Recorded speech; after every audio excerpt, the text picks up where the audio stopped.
চাহিদা অনুযায়ী জ্বালানি তেল বিতরণ ও সরবরাহে সংশ্লিষ্টদের নির্দেশ দিয়েছেন বিদ্যুৎ ও জ্বালানি প্রতিমন্ত্রী অনিন্দ্য ইসলাম অমিত। সকালে সচিবালয়ে এক সংবাদ সম্মেলনে তিনি বলেন, জ্বালানি তেলের দাম বাড়ানোর পরিকল্পনা নেই সরকারের। শামুজ্জামান চৌধুরী রিপোর্ট। মধ্যপ্রাচ্য পরিস্থিতিতে বৈশ্বিকভাবে জ্বালানি তেলের সরবরাহ কমায় দেশের ভেতরেও এ নিয়ে উদ্বেগ তৈরি হয়। আতঙ্কে স্বাভাবিক চাহিদার দ্বিগুণ হারে তেল কেনা শুরু হয়। এই প্রবণতা ঠেকাতে বিক্রির পরিমাণ নির্দিষ্ট করে দেয় সরকার। এতে সাশ্রয় হলেও ভোগান্তি বাড়ে গ্রাহক পর্যায়ে।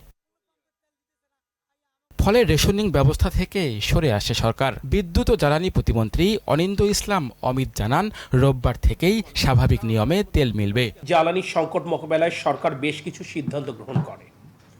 ইতোমধ্যে কয়েকটি আমদানিকৃত তেলের জাহাজ চট্টগ্রাম বন্দরে পৌঁছেছে।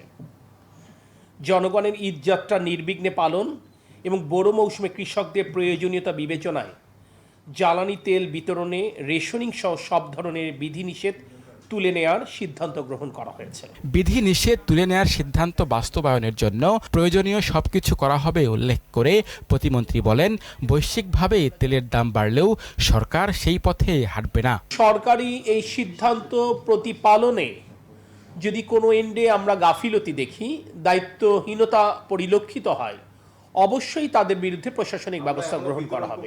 ঈদযাত্রা নির্বিঘ্ন করা এবং বোরো মৌসুমে কৃষকদের প্রয়োজনীয়তা বিবেচনায় রেখে সরকারের সিদ্ধান্ত নিয়েছে বলেও জানান তিনি। অ্যাটলিস্ট আমাদের এই বোরো মৌসুম পর্যন্ত আমাদের কোনো যেন সংকট না তৈরি হয়। শামীমুজ্জামান চৌধুরী, মোহনা সংবাদ, ঢাকা।